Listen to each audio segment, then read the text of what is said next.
What's that? It's on YouTube? Yeah, she's on YouTube. Yeah, I'm about to bring it up, so. Alright, so then I will bring up her little thing and then we'll get into the whole presentation. But, okay. So she is somebody that I started with a long time ago. She basically, if you look at her stuff, she moves between project management training and now she's gone into automation, right? But where she took off was she made this little video right here that several months ago was nowhere near millions of views, right? So if you look at this little video, After a long day of work, I'm going to take it all the way down to, let me see if I can find it. Here, that little system right there would sell for $70,000. Do you know why? Because you're automating social media. So what it does is every time you drop a little article, are you here for Nomad? Yeah. Yeah, come on in. Actually, next slide, Chris.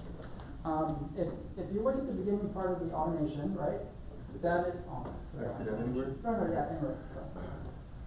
What do you need? If you assign sheet. Oh. My blank sheet of paper. I forgot about that. So if you look right here, this is Excel, right? Yep. So this is Excel. That means every time I drop an article into Excel, it's going to go and summarize that article, right?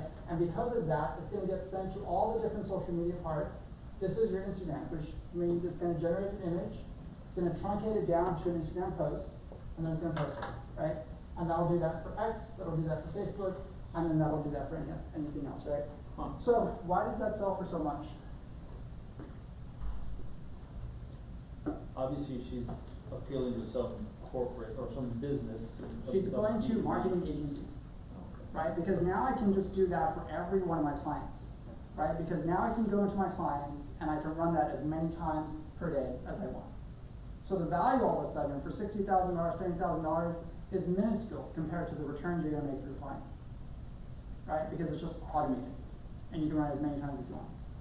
Is it good though, would you say, the quality of the content? It depends on your prompt, right? Depends on your prompt, right? Right, so for each little one right here, if you look at like this, where in the hell's my mouse? There it is, okay. So this guy right here, this is your GPT, right? So whatever you put here is going to affect these guys over here, right? Mm-hmm. So if you mess with your prompts here, then you can determine your output here, right? Now, if you know that your client is a musician, or if you know your client is an insurance broker, right? You can go in and adjust all that. Now, of course, if you don't want to do it, what do? You use AI to do it for you, right? Yeah. So then, what most people don't realize about make.com is you can go in, and I would actually put in like an overseer right here that basically adjusts to say, who is the person I'm doing this for? Go check their profiles first, then adjust, right? So now when you go into this little guy, which is your filter, or your sorter, sorry, he's going to go in and check first, right? So once that happens, like, hey, did this match the profile of the client? Yes, it did. Great, now you can continue. And so now I post everything, and that's all automated, right? And this all happens in a matter of like, what, a minute or two? Yeah, super fast. It's super fast, right? So the value of this is astronomical. So you can go in, and if you know the other guy who, let me see if I go back, she does another one where she shows you how to automate 1,000 shorts. Where is it? No, not that one. Yeah, there it is. So this little video right here, 1,000 YouTube shorts, she shows you how to automate the entire process. Okay, all right. So if you look at this little video right here, how about you, Bubba? I can tell you right now, if you just study, where is the workflow itself?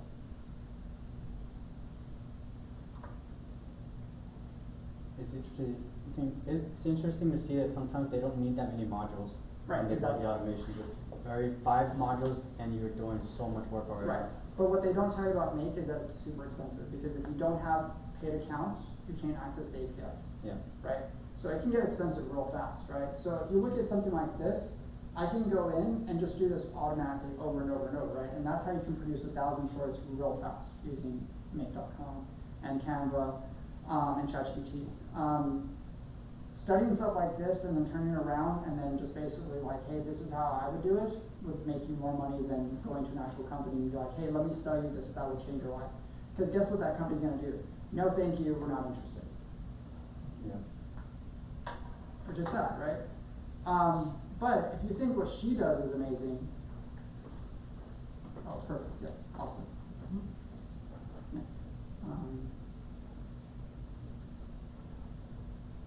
You name, email? Yeah, name, email, and then just 1, 2, 3. Yeah.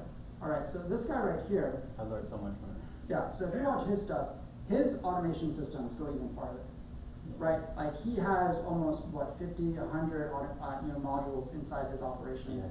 And why am I telling you this stuff? Because as a nomad, you're trying to make as much money as you can traveling. Selling this kind of stuff all around the world, most people have no idea this exists. Do you know why I say that?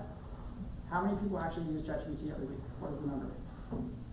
Like Less than 5%, 10%. Well, yeah. 80 million people. It's an average of 400 million a week. Is that a lot? No, that's tiny. What? Divide that by the world population, that's minuscule. Well, You know, because but that are savvy enough to use it. Old people, their kids. That's your, So the idea here is that if you take 400 million and divide, let's say, by just the mega cities around the world, right? Yeah. That dilutes a lot of stuff, right? So then you also eliminate the cities and places that don't have access to internet still, right? And then you eliminate the rural countries that literally have not had internet for the longest time, or electricity to begin with. And then you have schools that don't even teach AI, which is even here in Texas, right? So, yeah, not everybody's using AI, right? I'm sorry, what's his Yet. last name? Yet. Yeah, so his name, let me go back up. Yeah, yeah, so he does quite a bit. So if you think what Elena Lou is making, this guy is killing it. Yeah, I've been following this guy for a few years. Yeah, And he's yeah, thanks, man. All right. Yeah, so with that, I'm gonna transition over to the presentation. Awesome. Cool. And we will get started. he has half the followers that she does. Yeah. But obviously he's doing well. There you go. Yes. Yeah. Yeah. So this one right here is basically just like focus on remote work, right? So as a nomad, you're traveling, you're trying to support yourself. The one before this was how to build your own company as you're traveling, right? So the difference between this is, one, you're not necessarily working for yourself, you're just going around picking up small little gig work here and there just to pay the bills, just so you can get to the next place, right? And then that's it. A lot of people love doing that. In fact, there's a lot of people who, they don't even do that, they will just go to a city and they'll bartend. Like they'll bartend, they'll go pick up simple jobs, right? They'll do valet, and then they'll do that until they get tired, and then they'll move on to the next city, right? Because those jobs are just everywhere, right? So they're very easy to do. So this is tonight's agenda. It looks like a lot. I hope you get to it, and we'll see what happens. So I always do a little bit of a yearly agenda of what we kind of cover for this part right here.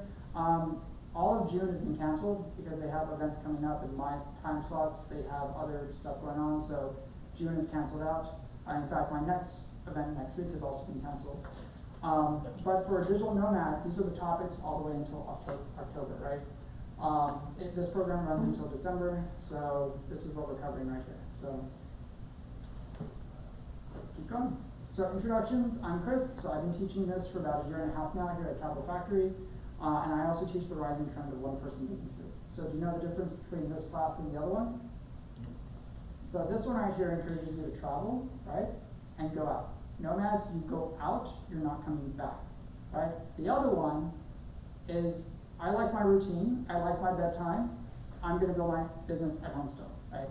So that one fills up more because people like to go home. When you're a nomad, home is wherever your laptop is, and that's it, you know? And then that's kind of how it works. So I build remote teams for people. What that means is I get you a personal assistant, I get you your website person, I get you your app developer, I get you your marketing person, whatever it is you need to run your business wherever you are in the world, right?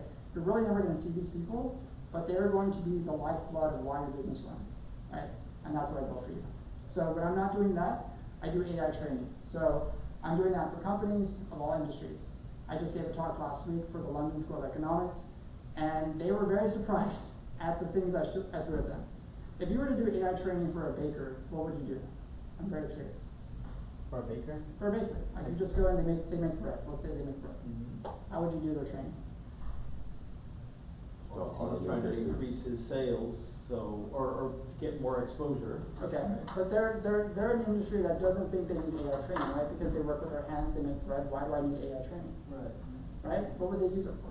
To Right. automate the systems and processes. You would think, right? I'm learning a lot of people are not very savvy with AI actually. And No. that's what I'm discovering, Yeah. is because a baker really is not concerned about that part. It's, I'm a baker, right? What would I do with my recipes? Well, I can use AI now to determine, hey, I have other dietary restrictions that other people have. So I can create that same recipe for this type of diet, and I can now make those bread for those people that normally would not be able to buy from me, right? And I can hire more people who only make those certain types of bread. Why? Because AI can make the recipe. If I want to make the recipe, I'd have to do what? Figure it out. Right? Now you can ask AI, hey, I have a person who has this type of dietary restrictions, can you adjust the recipe? Now guess what? Now you make more money because you appeal to more people. Right? So that's what I'm learning is AI training is in desperate need. So if you've read the McKinsey report and AI in the workspace, companies have poured millions of dollars into it, and guess what they've discovered? Very little return. Very little return in what they're finding, right? But they're realizing their employees want training, they just don't have it provided. So Don't you attribute that to the learning curve? A lot of that to the learning curve is that it's so new, I mean, it's new, so how do you train for it, right? Right, And right. how do you provide that? Because there are no trainers really out there. I've seen these certificate programs that schools are pushing out. Guess what happens? When you take a 6-month certificate, by the time you graduate, guess what? It's outdated. It's already changed. Well, and who's taking those courses, right? Like, people, I mean, no offense to Sure. people that are Yeah. below a certain age, but, you know, I've been in my industry for many years, so, but I'm just as a novice as many people to that whole atmosphere, right? And I don't have the time to take a course. Right. It changes so fast. Even if you're a pro one day, the next day is a total different world. So you know what's funny is somebody came up to me the other day and they said, man, you must be an amazing engineer. Like, what company did you work for? Like, how long did you work for them? And I said, you know, it's funny you said that because yes, I was an engineer. I did engineering school in high school. Yeah. Okay. I got a psychology degree, right? And they were actually downplaying liberal arts education, right? They're just like, it's useless, it's stupid, you need to get rid of it. I said, because of my psychology background, this is why I can do the training, right? So let's say you're a finance person, let's say you're somebody who works as an industrial engineer, I can go in and say, this is how AI actually applies to your work, right? It's almost like a person, right? So who here knows our progression for AI? It's AGI and then Super. ASI and then singularity, right? So if you know your markers, then AGI is 1 to 2 years away from now, ASI is 5 to 7 years from now, and then singularity is 10 to 20 years from now, right? And it's moving fast. It's moving super fast, right? So I tell people every 6 months we get new tools. You know? It's doubling every 6 months. Yes, hey, come on in, yes. Right, that's the thing, right? And so ASI is the thing that we've all like watched movies about, right? Like it's sort of can operate on its own, it doesn't really need us, right? But the singularity part, that's the stuff, Terminator stuff, right? Like it becomes aware, it's understanding its environment, all those things. And then somebody asked me, why are we doing this? This is so stupid, we're gonna hurt ourselves. I'm like, the genie's out of the bottle, you can't do that. Yeah. You know? So with that said, I'd like to find out who you are. So with that, we'll just start on either side, if anybody wants to go. Name, where you're from, favorite place you travel to, and yeah. Anybody want to kick it off? Sure, great. So, yeah, Hector Moreno, building architect by training, and Nice. kind of pivoted into. I'm actually speaking at an architecture firm in 2 weeks. Really? Yes. Love to hear what that's about. So Okay. anyway, so kind of new to the space, and I realized after 30 years that I'm a data nerd. Okay. More than an architect.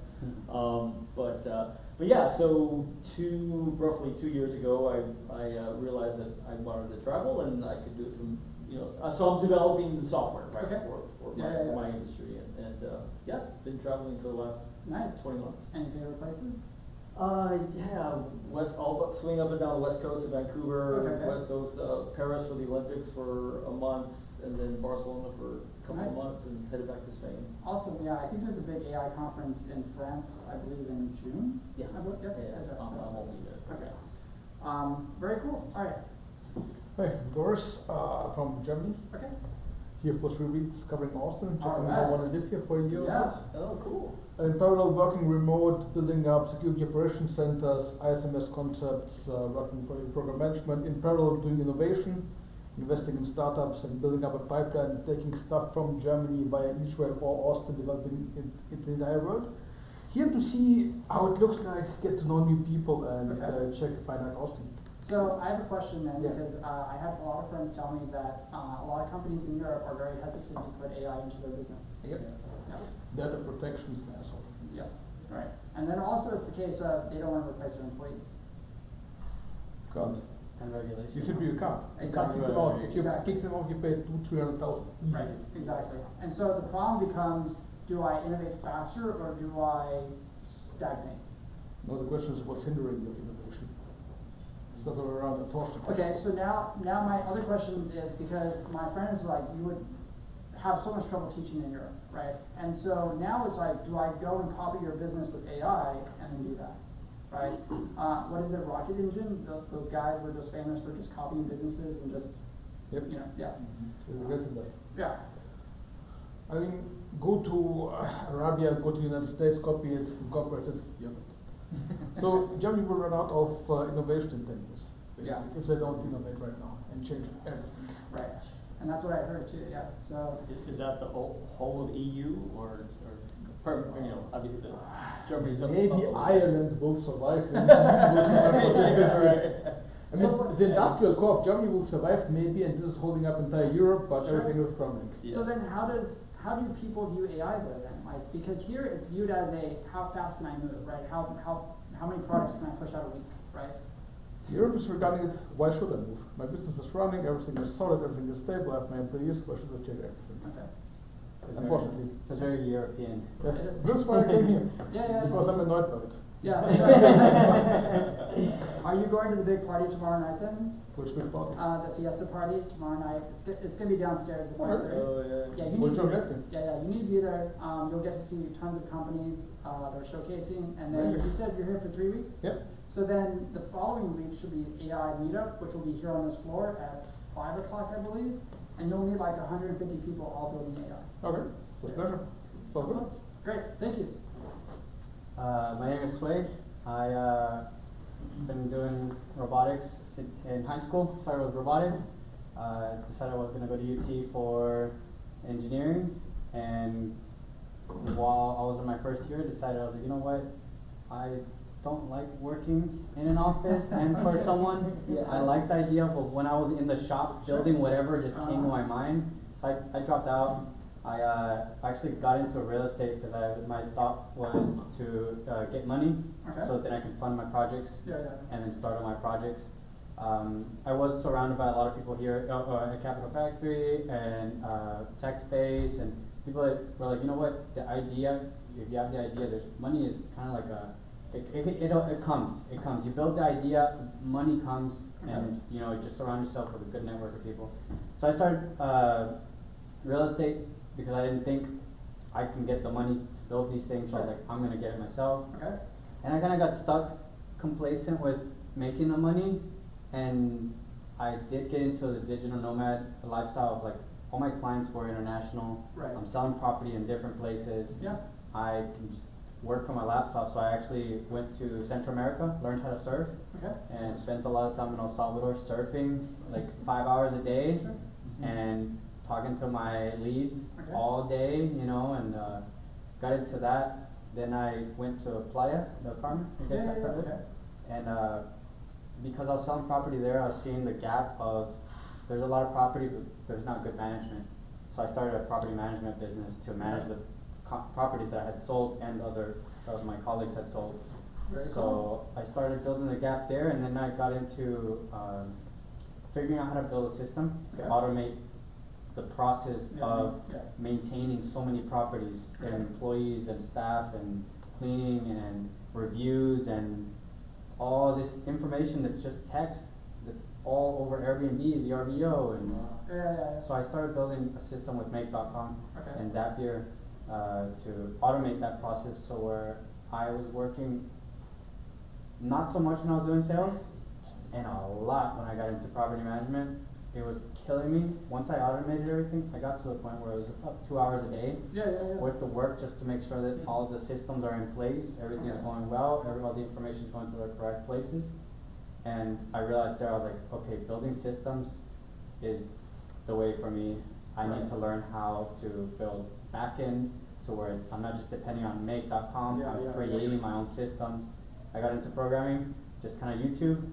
Nick, the guy, I was Yeah, watching that's him, right, yeah. I taught myself Python, and I've been working on building a system for a company that, it's a hotel reservation, so right now my real job is, hotel reservations. I'm automating it since it's a 1099 to, So I'm gonna cut you off right there. to my 'cause job. Our time. but No worries, yeah. Yeah, but we'll come back to that. Yeah, then, yeah. Okay, alright, you? Hi, my name is Sujay Vankiran and I'm a mechanical design engineer. Okay, For one of the automotive industry in Austin. nice. And what got me here was, I was thinking to work, right now I'm currently working as a on-site employee. Okay, And I was looking for something digital where I don't need to go to office every day. so you got the itch is what you're saying. Yeah. Yeah, it's okay, there's medicine. Other thing was, as I'm a mechanical design engineer, I have passion towards photography as well. Okay, So nice. I collaborate with one of the photographers in Austin. Okay. Go to events and, those other things also, Do you know Airbnb experiences? Sorry? Do you know Airbnb experiences? Yes. Okay. To a certain extent. Have you seen what people are doing on there? Like really, I need a, go ahead, I'm sorry. Yeah, yeah. So there's a guy that he'll meet you downtown, Okay. alright? And for, I think it's like $65 a person, he will take all your Instagram photos for you around downtown of the famous spots around downtown. Yeah. And that's it. Yeah. I would Right. be interested to know that. Yeah, so, and that's just downtown, right? There's other people that would be like, hey, I will show you all the iconic spots around Austin and take all your photos for you, Yeah. right? That's what I like to see the options and see what is outside of that 9 to 5. Absolutely, and I think when we get into the parts of the different types of remote work that's out there, I think there's one that you'll really connect with the most, and I'll bring it up in here. But yeah, it's interesting. Alright, next. Hi, my name is Akash Sood, Okay. and I own a virtual reality meditation app in Okay. Meta Horizon and Pico Enterprise. Pico Enterprise is kicked off by France. Oh, nice, For okay. P2C and P2P, we have 2 apps in Meta Horizon, couple of apps. Okay, In the Pico front, which is more P2P right now, but we are launching a lot of pilots okay, into corporates. We launched a pilot with TikTok, and we're launching a pilot with Meta. I'm trying to partner with 2 other VR companies. oh, nice, okay. Which have, one of them is a large reseller in the education system, one of the Okay. largest, and one of them has developed the app called Table to Boot, which is the piggy banks. Right, So okay. I'm trying to merge with them so I can get more traction. Absolutely, yeah. So we are P2P. Again, the thing about us is everything is remote. Everyone's nobody's together right now. Right. So everything is remote. Only thing about us is we're going to be a combination of heavy content creators. Because I'm a musician, I have a YouTube channel with 50,000 plus followers. Okay.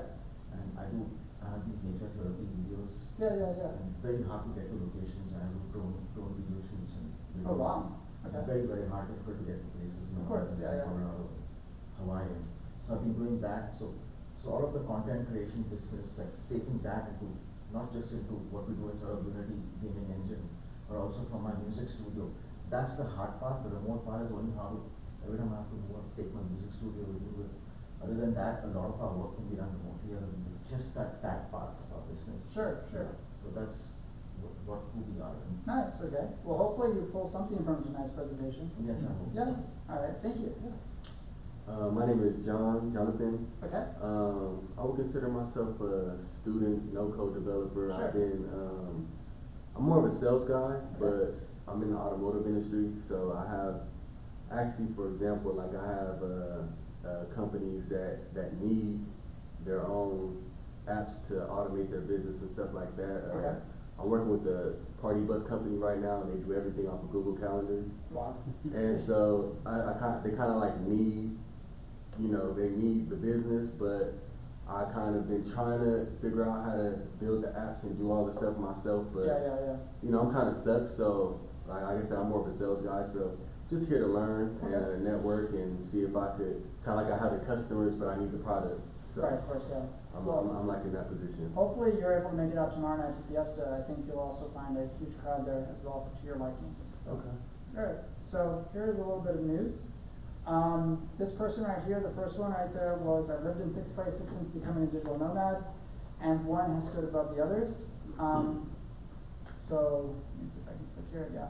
So this one right here, she basically traveled a lot, right? So she worked from Bali, Tuscany, Bangkok, Phuket, and she discovered that Bali was her favorite. If you've been to Bali lately, you know that it's pretty crowded, it's overrun with a lot of digital nomads already, the cost of living is kind of going up, but certain parts of the island's costs are still pretty reasonable, right? She states that, you know, pretty much for $1,800 a month, you can pretty much get Wi-Fi, pool, weekly cleanings, and half of what she was doing in Singapore, right? So I always like to kind of cover these kind of things because most people are never looking for digital nomad news, it's all just regular news. But her side to this is she's traveled a lot. She likes it because one, the community is very slow.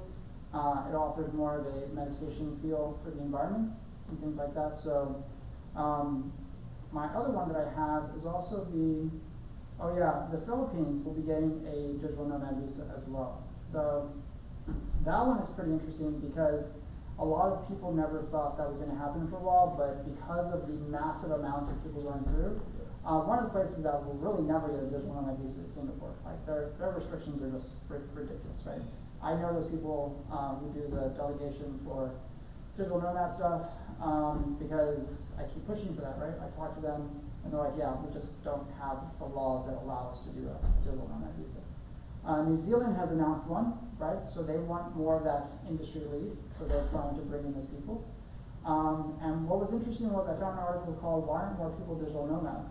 Right? Because digital nomads, they have more freedom than other people, right? They're able to go and set their own schedules, they can go and work wherever they want to work. But the other problem is most people are scared of it because you're traveling all the time, right? If you do digital nomad, you may go to a region of the world for 7 months, and then you come back and then you have another thing to deal with, right? This is why this class has less people than my other class, right? Because other people love that class because they're like, I get to go home. I have a bedtime. You know, you may be in Bangkok and your life is different, right? Like you don't have the same routine, you know. And then this other article that I found that was really interesting was, can you actually build a business as a digital nomad? And the reality is, yes, you can. And that's why I build remote teams, right? Like because I give you that leverage to be able to be like, hey, look, you want to run 10 Shopify stores in different markets? Here's how you do it.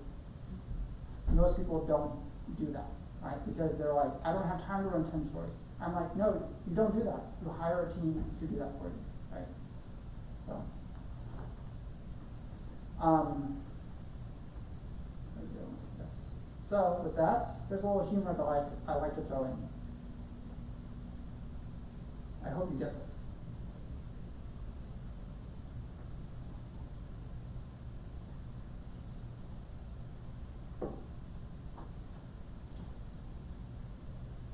Okay, who got it? Who did it?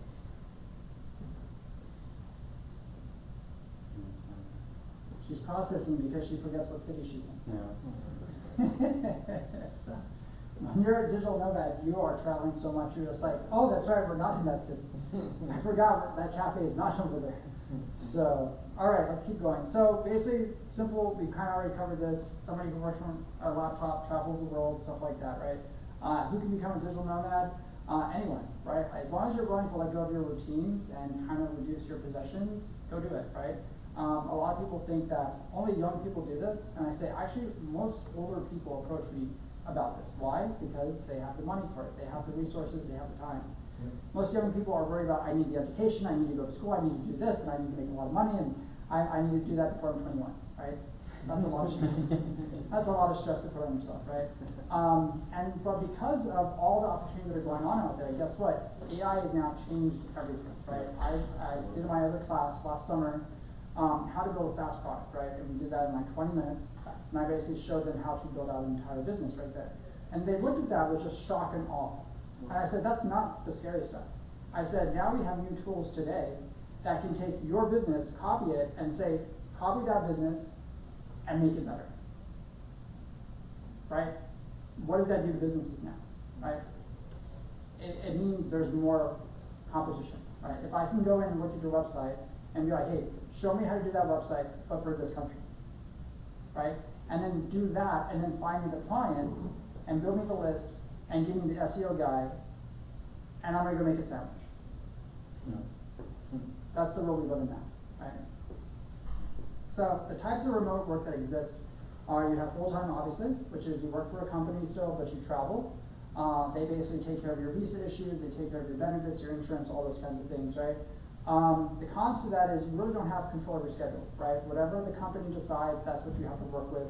If they're on a different time zone, then you have to work according to that time zone, and you might have to do overtime, right? So even though you're in another country, it still feels like you're kind of in America, right? If you do part-time, right, you have regular paychecks still, it's easier scheduling, flexible work shifts, but you have no benefits, right? Like you don't really have benefits, it may be inconsistent, and you might have to work extra jobs just to cover your lifestyles, right? Contracts, this is the part that for some people here, contracts is where you're gonna make the most money. There was an Apple engineer that I know very well, he hates his job. I'm just gonna say that, right? And you would think, like, it's Apple. You've made the pinnacle of all companies. Like, you should be happy. You should be just so excited, right? Yes, he makes Apple money, but he hates his job, right? And when I tell engineers who are in college who are trying to get to Apple, I said, I've met many people in the so-called golden ticket jobs, right? And they hate their life. But they're making beautiful paychecks, but they hate their life, right? Golden handcuff. Exactly, right? So I told this guy, I said, why don't you just go do contracts because you have Apple on your resume already? I said, any company you touch will happily hire you right away for a contract because you have Apple on your resume. So he's a hardware engineer. I said, you can go all around the world and work for all these manufacturing firms, and you can pick up contracts for like 3 to 6 months. Guess how much the average contract is for a 3 to 6 month period? Take a guess. 60. What? 60? 150? 150K. Yeah, you're right, 750, you know? And why is that? Why are companies happy to pay that, but not that for salary? No benefits. There's no benefits, no insurance, none of that stuff, right? Because it's cheaper to pay it that way than the other way, right? So he can go pick up 6 contracts around the world, and he's living free, right? And most people don't realize that, right? So if you hire a virtual assistant to be like, hey, I need you to go to this region, go find me 5 contracts, here's my stuff, here's all my content, go sell me, right? Most people don't do that, right? And the ones who do that already, they're literally just traveling around the world, waiting for the next contract to pop up, and it's 6 figures every time. You're saying to outsource the finding the contracts. Right. Okay. Right. And that's been going on for a long time, right? That's interesting. So, because those would be the way to make money, right? Yeah. Now, of course, you can be a freelancer, right? Like you just set up your website, you sell your services, and the hard thing about that is you have to really sell. Like you have to constantly put yourself out there, right?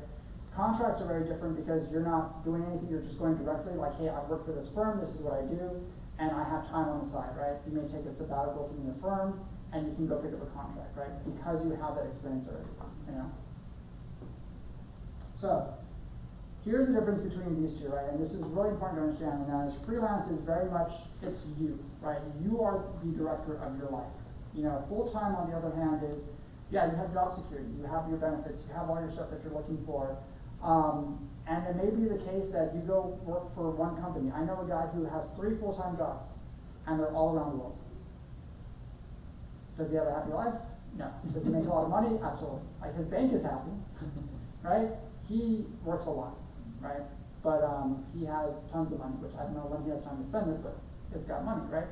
Whereas many people want to freelance. That's why Bali is so attractive, right? You go down there, you can walk into a cafe in Bali, and literally everybody there is a digital nomad. And everybody there is, and this is the funny part, selling apps and websites. Yeah. Right? And for some people, they may only need to sell 5 websites a month, and they're making a ton of money. Or content. Exactly, right? Content. So there was a guy that I watched on YouTube, and he basically had $500 to his name, which most people here would be deathly afraid of. And he hopped on a plane to Bali. And he sat down, he grinded every single day in a cafe, and figured out, I'm gonna make this work. right? And he just put out content and he built a site, which most people would look at that site and be like, an 8th grader made that site, that's successful, right? Guess what happened 6 months later? He sat down and he made enough content where he said, hey, I will take any speaking gig for any conference around the world. So because of that, his speaking resume exploded, right? So now he went from making nothing to 7 months later, now he makes 160 a year, right? Involved. Because he grinded every single day and he just applied to every conference and said, I will go speak and I'll do it for free, right? So, how do you find this remote work? What are some of the strategies? Now, most people will look at this and be like, hey, that's cool, right? But how can we make it better? And this is now for you to answer. Networking. Okay, what else? Think of, not today, but let's say 2 months from now. How do you make this better? How do you find remote work? Sure. But we need to think in terms of like, how are things done today? And also on social media. Okay. LinkedIn, we're going to be in 2 months from here. Okay. Who has some interesting stuff for me. All right. So if there's somebody you really want to be, and you're like, hey, I like that job, I want to do that job, what would you do? Research it. Okay. Shout out. What else? Really? I'm lazy. Remember, I'm lazy. I will have AI go do that. Right? Absolutely. I will be like, hey, what is this person doing that I want to do? Tell me how to do that for all my LinkedIn and all my social media and everything, right? And create a 5-day work plan and build that out. So I just a question regarding the reliability of the, obviously your prompt is key and what you get back, reliable? So again, it's not about reliability because it's an objective answer, right? Because if that person you want to be is speaking at events and they're doing this and they're writing books, hey, look at their stuff, tell me what do I need to do in my life to set that up, right? So it's a very subjective thing. Sure. So there really is no answer to that. But the thing is, you're looking at their profile and you're being like, hey, they just put out this today, they just did this today. I want to get to that in 2 months, right? Give me a game plan that helps set my life up to where I'm doing that 2 months from now, right? Again, there is no right or wrong answer to that. And it's all subjective based on, do you really want it, right? Because I may give you the perfect game plan and you turn around later and like, oh, that's too much. Right? You have to really want it, right? So tailoring your resume for remote roles, you can have AI go out and be like, hey, these are the kind of jobs I want to do. Tell me what I need to do to make my resume look like that, right? And it will go and look at every other resume that's tailored for that and show you what you need to start changing, right? So then you optimize your LinkedIn profile for this. Great, go find all the people at LinkedIn profiles who are already doing this. Tell me what I need to do, right? So then showcase remote skills online. What are very famous remote skills already? Can anybody name some of those? I know it's on the board, but you know how to use Slack, you know how to use Asana, you know how to use a lot of these tools, right? So that's what you're showcasing, right? You're showcasing that, hey, I know how to use most of these online communication platforms and project management tools and things like that, right? Like if you have a GitHub repository or something, you're showcasing this, right? And that's what AI is going to help you with, right? Like you're treating it like a teammate, and it's telling you like, hey, this is where you need to spend your time, right? Hey, today, this is everybody like that did this. Or you can be like, hey, today I need you to go find me every person who talked about this. Let me know what they did and tell me what I need to do today. So, leverage online communities. Hey, who has something that's talking about this? Go find me a community that's doing this, right? Who's over in, let's say, Phuket, who's doing this, and they have a conference coming up, keep me abreast of that, right? So when that happens, send me a notice, right? We all know Google Alerts. That's been around since 2001, right? So because of that, we can have a Google Alert mashed up with AI. Like, cool, as soon as that happens, have AI write an introduction and be like, hey, I do this. If you're interested, I'm available to go speak. Right? It's very simple to set that up. Right? Attend virtual events, right? Go into the virtual event, have the AI pay attention to what people are talking about. What do I say next to get people's attention? Right? And then when you're ready, reach out directly. Yeah. So who knows the book, The School of Greatness? Heard of it, but. You do. What do you know about it? Well, I guess it's not the book, it's that, the guy, from the podcast, what's his name? The School of Greatness. Yeah, School of Greatness. Yeah. Um, How did you get started? I'm drawing a blank right now. I listen So, to him a lot. It's He crazy. had an injury in high school. He's And he played thought, sports. right, and he thought his life was gonna be sports, right? He thought he was gonna be a football player and he was gonna be in NFL, and that was it for the rest of his life. Mhm. He had the injury and then sports stopped, Yeah. right after that. So then he ended up being on his sister's couch, doing nothing with his time, right? And he's like, I'm gonna be a bum, I have nothing going for me anymore. So what did he do with his time? He's like, this thing, LinkedIn just came out, I'm gonna see what it does, right? And he sat down on LinkedIn because he had an injury, he couldn't move, couldn't do anything, right? Couldn't go anywhere. And he's like, I'm gonna reach out to every single important person on LinkedIn, and I'm just gonna ask for 15 minutes of their time, Yeah. right? And this was more than 15 years ago he did this, right? And he would just message them all day long, right? And this was before LinkedIn charged you to message people, right? How we miss those days, right? So when he was being a pain in the ass, basically. Yeah, and so all of a sudden, remember, numbers beat, everything else, right? So after sending out thousands of messages, right, he eventually started to get responses, and that eventually built his connections, his network, right? And then that led to one meeting, that led to another meeting, that led to another meeting, and now he does conferences and speaking roles all around the world, and he makes millions of dollars doing this, right? Did you have a question? Oh, okay. So that's how it worked, right? And many people don't do that kind of stuff, right? Except the fact that he was just motivated to do something with his time, right? There was another kid there was a person here who runs a podcast. He interviewed somebody from Australia, and he said, what did you do in your teenage years? He said, oh, you'll love this. I was the kid that nobody wanted to hang out with, so I sat down in my room, and I found out there's a limit on Gmail every day, and that is 100. You can send 100 emails on Gmail every day, and then after that, they will stop. So he's like, you know what I'm gonna do? Hey, how's it going? Come on in. So he sat down and he's like, I'm going to email every single important person in this world that has the title CEO, CTO, and COO, right? And I will wait to see who responds back to me.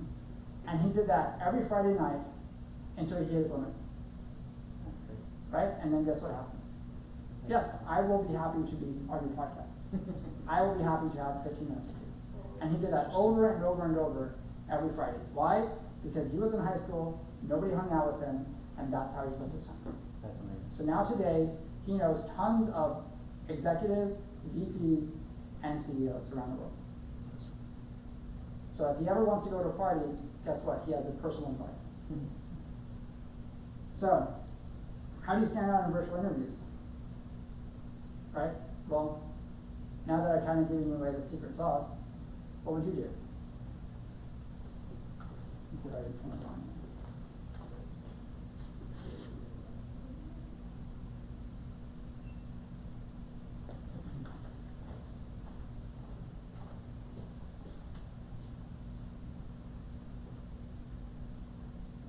So basically, I would say research the company with AI, right? Because again, I'm lazy. And find out what is it they've talked about before. Find out if they've ever spoken at events, right? Find out their personal interests. And then when you do that, now you have something to talk about, right? And then that's the most important thing. And then demonstrate your communication skills. And then show that, yes, you're remote ready, right? Which means that you're flexible. You can move you can have any availability you need. You can work in any time zone. And you're able to handle that at any moment. So let's keep going. All right, so how do we find remote work, right? I've shown you some of these sites right here that are, if you've never gone to any of these sites, right, all this stuff right here is just nothing but remote jobs all around the world. You can go to these sites and pick up tons and tons of jobs, right? If you really need to work, you can go here and just pick up every single writing job there is and have AI write the introduction and then be like, hey, here's why I want the job, right? And so because of that, you can go pick up 5 jobs if you know that pays all your bills for a week. And then great. I'm lazy. Am I gonna do that work? No. I'm gonna give that to my virtual assistant. Hey, I gotta go to the beach. You go do that work for me, right? I got stuff to do. That's being efficient, right? That's why you build a team. So you can go and be like, hey, go find me jobs that do this, and then go complete it, you get the paycheck, you pay them their hourly rate, you're done. right? Now, how can you make that better? Think like a lazy person. Hire somebody to go look for the jobs. So you can take those jobs and give it to the person who has the skills to do those jobs. So you can go sit on the beach. Right? Wow. Isn't the funny thing is we're just trying to get to a beach? I don't actually like the sun either. It's terrible. What about like flex jobs, like it's, jobs everywhere, right? Mhm. About like the legality of like working or having contracts in different countries or different places. Like here you can be under an LLC, a 1099 or something like that, right, independently. Right. But, like say someone, if they're from a different country and they're finding a lot of opportunities on flex jobs here in the US, how would they tap into that? So wait, can you they're coming into the US to do that? There's a lot of jobs here in the US, Right. right? And there's a lot of people who I've met working remotely that are like, yeah, if I had the ability to work in the US or get a job from the US and be here, then of course I'd be in my own country enjoying the beach the same way you are. Right. But I can't get access to those jobs. How is that, like a Right. So possibility? is this more of a tax question? Because I Like, feel no, like like it's more of a, is it a working visa visa issue? issue, Yeah, yeah. work, okay, so then if you're a US citizen, you can pick up these jobs from all over. Just remember that no matter where you are in the world, you're always taxed, no matter Yeah, what, okay. right? Because remember, we're of only 2 countries based on citizenship that taxes, right? Now if you're from the UK and you go to Dubai, you don't have to worry about taxes anymore, right? So with that, you do have to make sure that you get a digital nomad visa, right? Because that allows you to stay there, live there, and work, Okay. right? Because if you go to a country, and this is something that people keep asking me all the time about, if you go to a country and you walk in with a tourist visa and you start making money in that country, Yeah. you will get in trouble. Yeah. And many people like to say, like, but how do they know? I'm like, do you really want to play that game? Do you want to play that game? Because if they do find you, and that does happen, I'm not going to say anything. You get to deal with the consequences, right? Yeah. So just make sure you have a Nomad visa, right? Because it allows you to work, make money, and still be there, right? Now, with that said, talk to a CPA, right? But one that has international tax experience. That's the hard part, right? Because whatever it is you're making in whatever country, you have to remember, whatever country that is, they also have tax rules, right? And that's why New Zealand opened up the digital nomad passports, right? So they said that I think if you make under a certain amount, if you don't have to worry about taxes, right? But once you go past a certain number of days in the country, past a certain amount that you make, then you're liable for taxes in the country, right? But again, still, if you're in New Zealand, but you're a US citizen, you have to still pay taxes. Yeah. Yeah. Quick Sure. question, and not to go down a rabbit hole at all. And Regarding the digital, the Nomad visa, obviously different countries have different criteria. Yep. Worth the effort, I guess. Is it? I mean, because obviously you go to the Schengen region for 90 days, come back. So there's workarounds, right? And that's why, so to answer that question, you would just, in my opinion, you would just get a virtual assistant who is trained on visas, right? Just get somebody who already knows that system and just tell them, hey, I'm going to be traveling this part of the world for the next 2 years, get me set up, right? Because they know all that stuff. It's crazy we can do that now. And so once you have that set up, then you know that when you walk into a country, your VA has already emailed all your documents to you, you have everything set up, you're good to go, right? And once you establish that relationship, guess what? Like, hey, I want to go cover Bali in the Indonesia region for the next 7 months. Can you please go set everything up for me, right? They will take care of that, right? And it's more important to understand, make sure the VA is actually from that region that you're going to be traveling through. They know the culture, they know the people, they know the rules. Don't hire somebody from Europe expecting them to know Indonesia laws and stuff, so. Of course, we should all know these. These are very popular. Upwork, Fiverr, Freelancer, things like this. You can go in basically, when I build out remote teams, my preference is Upworks. That's what I've been using for a long time, over 10 years now. So most of my remote team is built on Upwork. The difference between Upwork, Fiverr, and Freelancer is Upwork, in my opinion, has a lot more safety guidelines, right?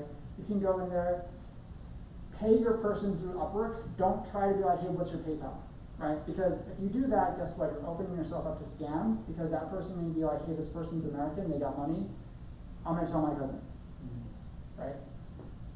Don't do that, okay? Fiverr, on the other hand, it's different, right? You can go in, set profiles, and sell whatever it is you want, right? You can also be a client profile, sell services, and pick up jobs as well, right? Contra as well, that's more for creative individuals and professionals. So there's a lot of niche markets now that you can go in and just pick up all kinds of work, you know.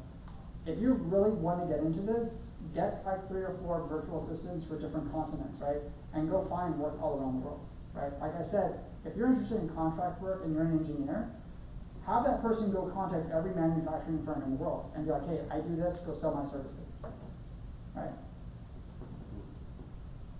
So, here's the part that I harp on a lot, and that is where to really find remote work, right? Like a lot of the work that I get is through networking, right? Like I get tons of job offers for like full-time jobs through networking events. I'm not really looking for full-time work, but thank you. And so you can go into some of these sites and go to Wellfound, the Bomb Project, Dynamite Jobs.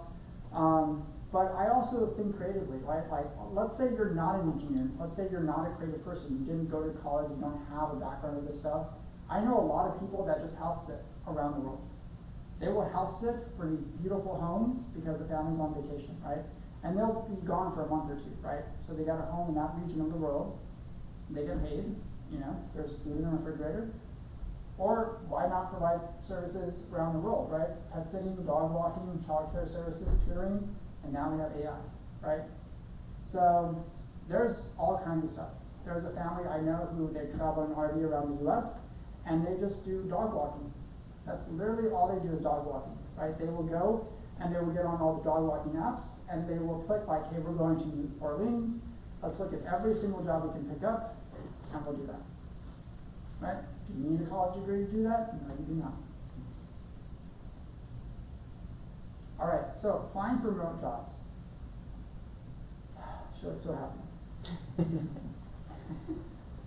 So, again, when you're applying for this stuff, my advice is sit down and have AI help you, right? Like go through all those things. Like if the job looks like, hey, this is what's required, this is what's going on, tailor your resume to it. It's not hard anymore. It takes 30 seconds, right?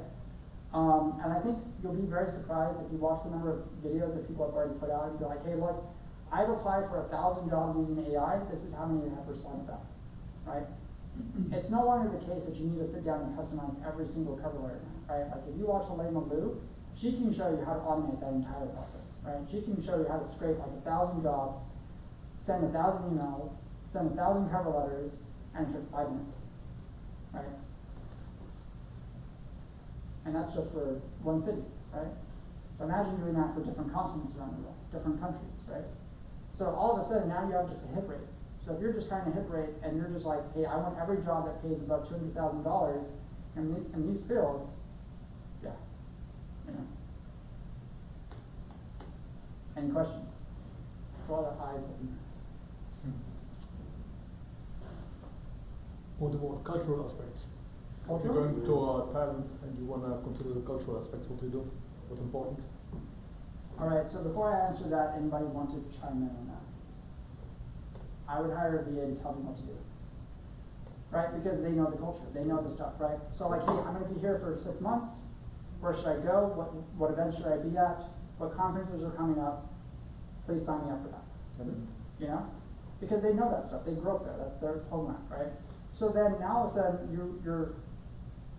it's easier to adjust to the culture now because you know what events to go to, you know who to talk to, you know where the most important people hang out, and you know where the best stuff is, right?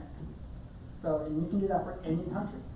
How do you find these VAs? Yeah, what do you have a recommended source for? So again, like I said, I mainly like use Upworks just because, Upwork. I don't know if you know this, but in Upworks you can actually customize a search based off of the country. Okay. Right, so if I'm going to Spain, I can just only isolate Spain as my search and find every person in Spain that does, let's say, like travel assistant work, right? Right.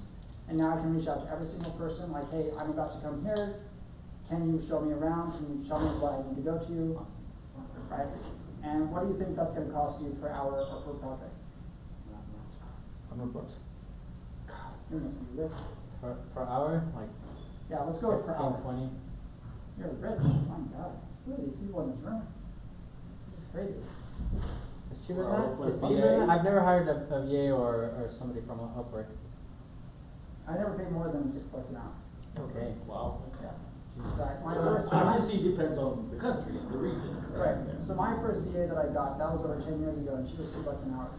And she was a coder, she was a developer, she was a WordPress developer, she was I've hired people from Argentina where they, 1 week's pay is like 2 months worth of work with them in their country. That's right. And for me, it was efficient, it was Yeah. cheap. And that's why, like, if you look at like Eastern Europe, right, like if you look at that region, and you can find a developer probably for like maybe $2,000, $3,000, right, that will build up your app for you, you know, and that to them is pretty decent money, you know. But again, it depends on the region, right? Like you can obviously go to India, go find like 2, 3 like developers, you know, throw something together. And now guess what? Well, you can sort of just hire a developer part-time, and then you connect that to Cursor or Bolt. You can knock out apps every day, right? And just go sell that. Not like anybody's doing that already, so. What do I know? Alright, so, this is the stuff that's actually super important. This is where like I pretty much spend most of my time, right? And I kind of harped on this already, but climbing the social ladder in the digital nomad world is probably where you're gonna find the most money. So what's funny about this is like, I read a lot of books, pretty much like autobiography stuff, because I like to see like who's already been at the top, how did they get there, and what did they do, right? So who knows the book $1 Billion Whale? Oh my God, you should read that book. That is a crazy story, and it is still going on today. So Joe Lowe, he is a guy who basically taught himself how to climb the social ladder. He was an outcast. He didn't really have a lot of friends. His parents put him in the most exclusive private boarding school in the UK. And he was like, how do I get into rooms of power and influence? And he taught himself those skills. And eventually he was in some of the most powerful rooms in the Middle East. And he climbed his way up, right? So what happens when you start hanging out with people of wealth and power? You start acquiring a lot of those skills, and you start acquiring some interesting jobs, right? Because they will come to you like, hey, I like your skill set, come work for me, right? I want you to do this. Here's what we're going to pay you, and most people's jobs would probably drop to the floor, and to them it's nothing, right? So because of that, this is the reason why the movie Wolf of Wall Street exists. If it wasn't for Joe Lowe, that movie would not exist, right? Because Joe Lowe financed the Wolf of Wall Street. Let's all remember Joe Lowe is still in China being hunted by the FBI right now because we don't know where Joe Lowe is, right? He stole a lot of money, and he stole billions and billions of dollars from the wealth management fund, and it was all because he knew how to talk to people, right? So he had a real estate business in LA, Miami, New York, all around the world, Dubai, London, and yet he is the most sought after person right now from many, many criminal authorities, right? So. That's a good, we'll get that. But again, it comes down to networking, right? Like he was able to learn how to network to get into the right rooms, right? So when I always tell people, like if you're going to network, where are you actually trying to get to? Is it the party itself, or are you trying to get somewhere else, right? So the type of party and events you want to get to are the ones that are invited, right? If it's open to everybody, not so much, right? But if you get personally invited and it's an exclusive event, it's very different. For example, who here knows the Texas Venture Gala that's coming up? Texas Venture Gate? Oh my gosh, you should probably do that, since you're visiting. You should probably do that. Venture Gala. Texas Venture Gala is one of the most exclusive VC investor events around, and I think it's coming up like next week. Okay. Tickets are $650. I have tons of discount codes. You will see some very high-profile individuals in Texas in that space, right? Like, I think the president of family offices for a firm that he runs there. If you know family offices, that is the place to be, right? I think the person who's putting together the first Texas Stock Exchange is going to be there. Oh, yeah. And then some of the presidents from the energy sector are going to be there. I mean, just very much influence, power, wealth, and get right? And again, if you can off the ticket and you can go, by all means do it, right? I have a lot of friends who will be going I have already been invited, they want me to go, so I will see where I'm gonna be that night. Yeah, Um, I'm going to go. Okay, perfect, yeah, well, hopefully I might see you there. But again, those hidden opportunities happen in those events, right? Because you're gonna be traveling around the world, you're trying to get to that, right? So if you land in Dubai, where are you really trying to get in Dubai? Does anybody know that answer? Because the wealth and power is not necessarily at the events, it's where? It's at the yacht parties, right? Because the yacht parties attract wealth, they attract power, and if you're on a yacht party, guess what? Everybody there is millionaires. They all have money, right? So in the book, The Powerhouse, who here knows about CAA? It's okay if you don't. They're one of the most powerful agencies that ever developed in the world. And at the beginning, they just worked on actors and directors and writers. In the book, there was a story where this one lady came in, she wrote a story, a script. She didn't think she was gonna get much money for it. She's like, maybe I'll get 20,000, maybe I'll get 50,000. And this was 1977, by the way. Remember, what did we not have in 1977? That's right. Everything we live off of right now. Exactly, right? And she had her hands, a typewriter, some paper, and that was it, right? So she called these guys up, they read her story, they said, hey, look, we like it, give us a weekend, we're gonna shop it around in the studios, we'll see what happens, right? So she figures, we'll see what these guys can do, right? Monday morning, she gets a call, hey, we need you to come in, this is what happened, right? So she comes in, she's kind of nervous, she sits down, she's like, okay, we pitched it to the studios, one wants to buy it right away, we got a deal for you, guess how much? Remember, she wrote this script like 2 weeks ago. 100,000. Anybody else? 1970? 1976. 105,000. Quarter million. Anything Quarter else? million. Anybody, is that your final offer? 2 million. For a script. For a script, remember, it's just a script. Right, Remember, typewriter, yeah. that's it, right? 105,000. She got a check for $300,000, right there. Wow. 2 weeks Right? before. It's good. So she wasn't expecting that, right? $300,000 in 1976, you're set. Sure. You know, you're taken care of. And what was it? And so, I don't remember what the story Oh, was, okay. yeah, but I mean, like, she went off to write many, many more scripts for that agency, right? And they took care of her very well, right? And again, they were able to do that for many directors because they were able to know how to negotiate in the Hollywood system. I recommend reading that book because it teaches you how deals are done, how to orchestrate a deal, and how to find these opportunities, right? Because one of these things that you discover today is, if you wanted to write a script and sell it to Hollywood, what would happen? Nobody's gonna read it, right? Nobody's gonna touch it. Because you have too many gatekeepers today stopping you. Back then, there was a guy in CAA that said, I don't care what it is, send me every single script that gets sent to your office. It can be trash, it can be whatever, right?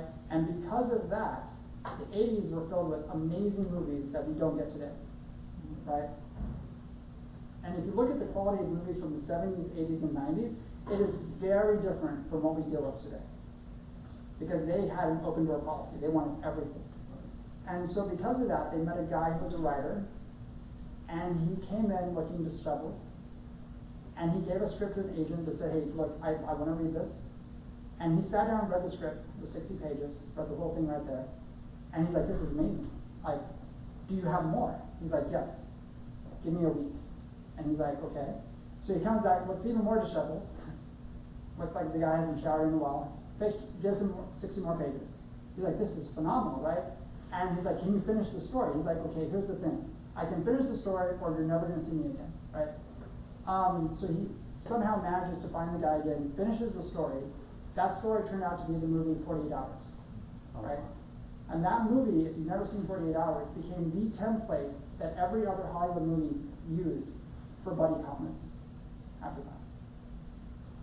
And he walked away making millions and millions of dollars off of that script. So you can't do this without community and support, right? Like, you just cannot be a digital nomad and think you're just gonna be in your little house and just travel and eat good food. And you gotta have support, right? And you need to go out there, talk to people, be a part of the stuff. Because like I said, you're gonna go to events, you're gonna go to parties, they're gonna connect you to more stuff, which brings you more opportunities. That's why Capital Factory is here. You go to networking events to find out new stuff that's going on, right? Imagine doing that around the world. where now you can walk into Spain, you can walk into Amsterdam, you can go to Brazil, and your network is just huge. So every time you land, guess what happens? You have a place to stay, you know where the good food is, and you know the next event to be at. Right? So, attending conferences, my advice would be don't attend the conference, speak at the conference, right? And find accountability partners. You'd be surprised how much that helps you so much. I built my own AI agent that does that for me. There you go. Because it's hard to find someone who can keep you accountable, sure, Yeah. and keep in touch with you. But now you have an AI agent, like it literally can call me. I've connected it to Twilio, so it can call me and ask me at the end of the day, like, hey, were you able to finish this part of your project today? I'm like, no, I'm gonna finish it tomorrow, and it makes like a note for the next day. You should have it talk like a gangster. And And like, hey, listen, did you do your work today? That's not a good answer. We don't like that. Yeah, I like the voice synthesis, like adding it to make it feel more human. Yeah, exactly. Who did you? With the Russian voice. With a Russian voice. Yeah, right. Apply today. What agent did you? Uh, You built it yourself? or- Yeah, I'm building a lot of stuff for Oh, okay. myself, but I'm using 11 Labs for voice synthesis. Oh, okay. Yeah, so it sounds Natural. Right. natural. Because there's other free, like open source tools, but they do sound a little robotic. Right. 11 Labs is probably the best right now. Cool. So, I'm gonna actually head out. Okay. I Yeah, really thank you for appreciate coming. everything. It was nice meeting you guys. Yeah, Absolutely. I gotta catch the red line. So. okay. I'll see you later. Right? Nice meeting you. Have fun surfing. Thank you. See you guys. All right, so some of the top communities that are out there, Nomad list. If you've never looked at this one before, it's really interesting. He went in, Peter Levels, he basically is a nomad, and he created a site that allows you to look at cities and see what is the cost breakdown, what is basically the metric of what that city provides, right? Like what is the internet rating, what is the safety rating, air quality, health quality, insurance, access to medicine, and things like that. And he's like, why don't I just compile a website that just provides that for different cities, so that way you know if you go to a city, here's what to expect, right? And people can contribute. And he has a lifetime membership of like $99 where you can join their Slack channels. So if you know you're going to go to a certain city, that's just the Slack community, hey, I'm coming in, does anybody know where I can stay? And you're going to have a ton of people reach out like, come stay with me, I'll show you around, we'll go eat good food, stuff like that, right? Then there's Remote Year. So you can have one of those kind of programs. They offer group travel if that's what you enjoy. So if you're not really sure about a certain region, you can go as a group of digital nomads, right? So, and then Workform, they're another type of co-working space, cafes. They kind of built up a community around the world, right? Because you can go in, get a membership, and go to different parts and travel, you know? And then local WhatsApp, Telegram groups. There's so many of them, right? You can go onto Telegram and just search digital nomad groups, even by certain regions, countries, and you'll just see them all broken down by interests, things like that. So, and I figured I would add a case study, right? Because a lot of times people just have a hard time thinking this is real, right? It just sounds too good to be true. So, today she's a freelancer. She does graphics design in Europe, and she basically started off designing, with her love of travel. Working from cafes in Paris, co-working spaces in Barcelona, and even beachside hotels and hostels in Portugal. And basically she just sat on Fiverr and Upwork, and every time a job was posted, she applied. Right? And she just kept picking up more and more work. And that allowed her to create the testimonials, which allowed her to create her business, which allowed her to reach out to bigger clients. Right? So because of that, now she has an entire journey broken down. Right? She started small, and she built that whole thing up. Right? And so she was able to leverage a lot of those job boards, and then from that she was able to network online, and she made sure to hold herself accountable, right? Now remember, this was way before AI started coming into the space. Most people here know AI has disrupted the graphics design industry tremendously, right? So if you're trying to keep up with that, now what you're trying to do is, how do I keep ahead of this stuff, right? Without destroying my business. So now she just coaches clients on, hey, this is the best way to use AI for your graphics work, right? So, but it just shows that she's willing to start small and pick up small jobs here and there, build up those testimonials, and then she can travel, right? Because that allows her to be able to do anything around the world. And she has her base, she has her website stuff, and she worked from there, yeah. So, this part right here is building the remote toolkit. And I'm sure most of the people here know this stuff, right? Like, we've already covered flex jobs, we covered rework, we covered kind of things like that, Upworks, Fiverr. But you want to sort of have like a little spreadsheet of all these different tools. So that way you know which ones to start using, right? And if you have like Telegram, start using Telegram and reach out to different people. Like, hey, if I wanted to go live here, what should I expect, right? They're willing to talk to you, you know, so why not use it? Discord, Discord is a crazy thing. Like, unless you're under 25, you know Discord. Unless you're like over 30, you have no idea what Discord is, right? Slack, on the other hand, I've seen tons of people make tons of money on Slack communities, right? How many people know the software developer Slack group here in Austin? I think it's like 30,000 developers on that whole thing.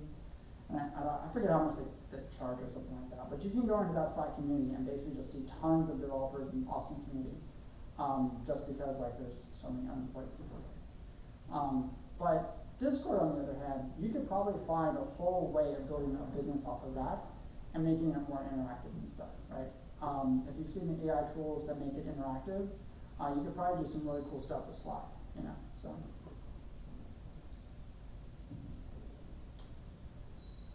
For those who are, obviously, if you need to manage your team around the world, Trello, Asana, this is like, you know, Google Workspace.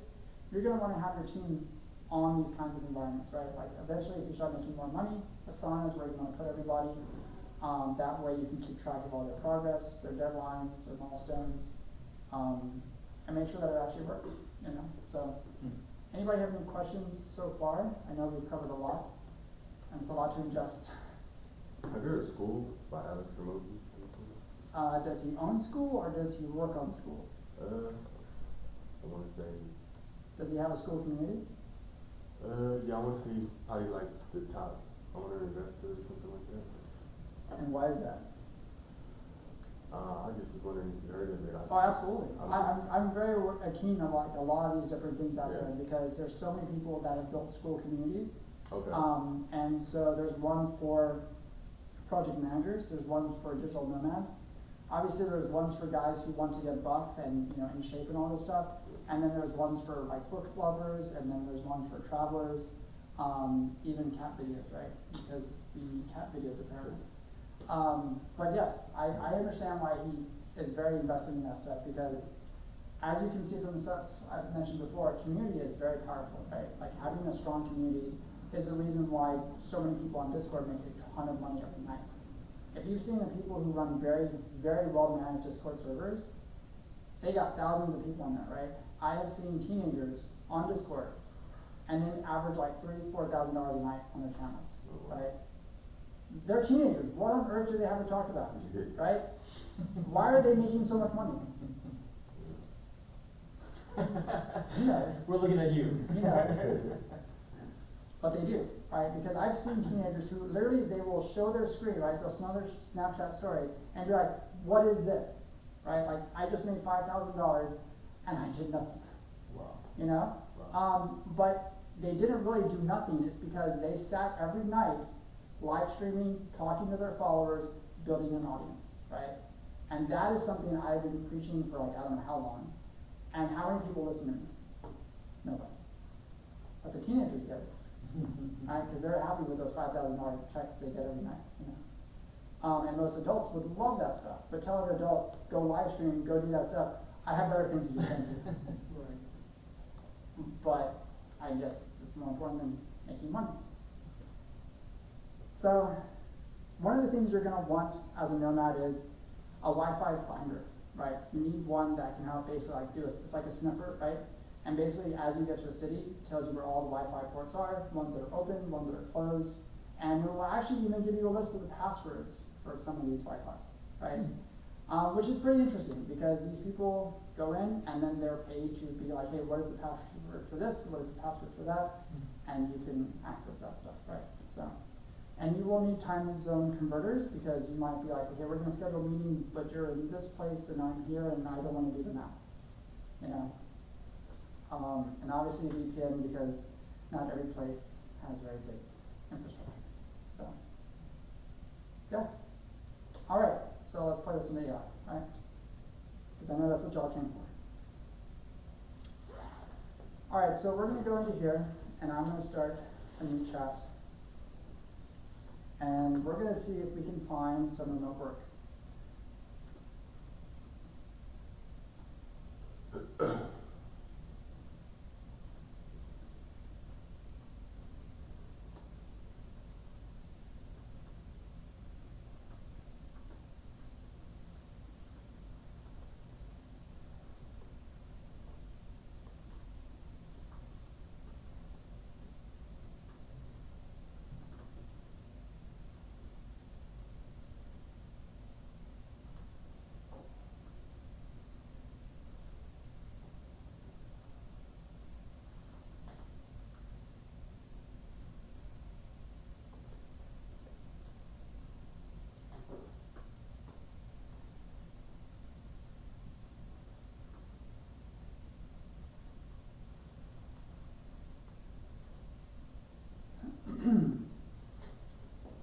So, why did I ask for clarification? Alright, did everybody get my prompt, by the way? I don't know what you just said, I'm sorry.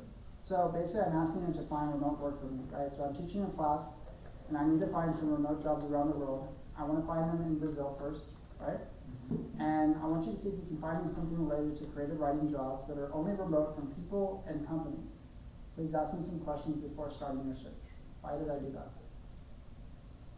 You hone in on more specific words. Because if I just said go search, what's going to happen? It's going to search all of Brazil, Everything, yeah. right? You will find work. I'll find all kinds of stuff, right? I don't want that. I need clarification. I need to make sure that it actually knows what I'm searching for. Sure. Right? So if I go in and I basically take this, right? And what I like to do is I always like to go in, I will open a new thing and I will answer the questions. What is your preferred language? I want English only. Are you looking for full-time? Both. Actually, we'll do 3 max, okay? And then, do you have a specific writing niche or industry correct? No. What is your level of experience? Mid. All right. Are you open to working in international companies? Open to international. Okay. And do you strictly remote or hybrid? Only remote. Okay. Cool. Let me go back here. I'm gonna paste this, and let's see what it finds. All right. So.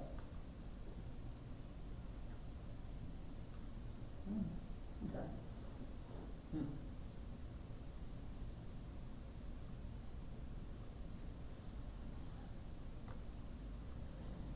There you go.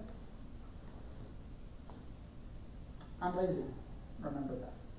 So obviously each LLM is a little different, Yeah. right? And, you know, but that's part of The learning that's process. part of the art, right? Of Yeah. prompting, right?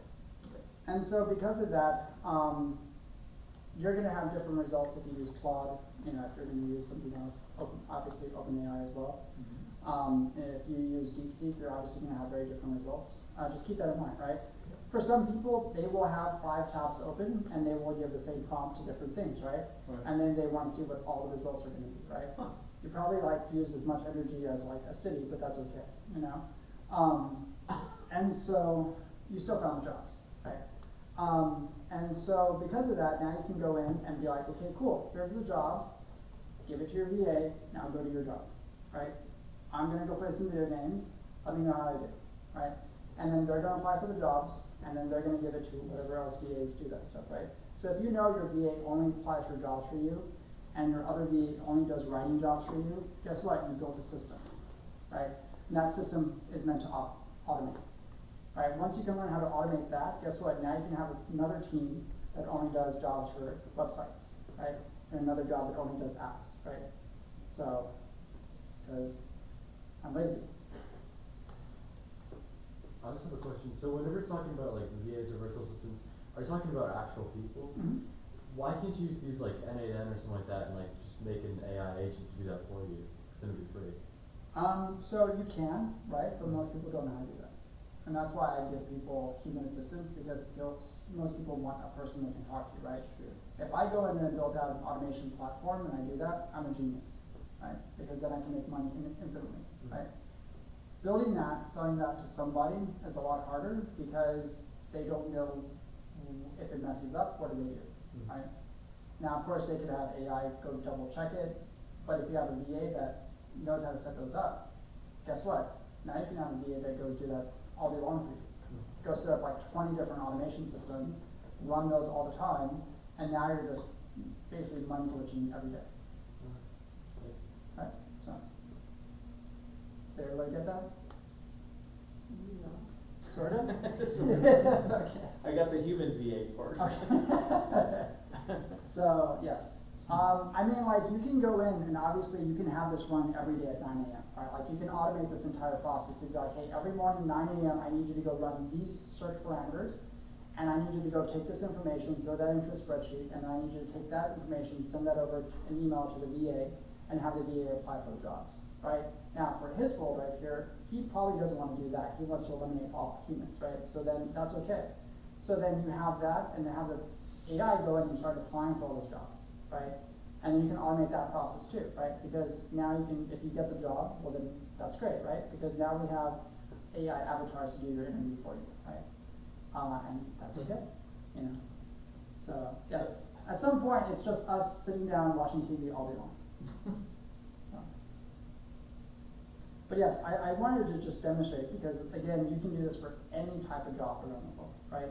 All you're doing is just giving it parameters, and if you just ask it like go find remote work, it doesn't work, right? Because that whole prompt in itself means go everywhere around the world for anything, and guess what it's going to do? It's going to hallucinate because it just has nothing to work with, right? So. From your experience, how long would it take to set up your system? Finding VAs who automatically apply for jobs, who do my jobs, who invoice my jobs, how long will it take? How much you got? I I mean, that's a pretty expensive thing, but I mean, it'll make you a lot of money. What I mean, do you like expect? that'd probably be like, what, a week process, cause you're gonna have to like test it out, right? Okay.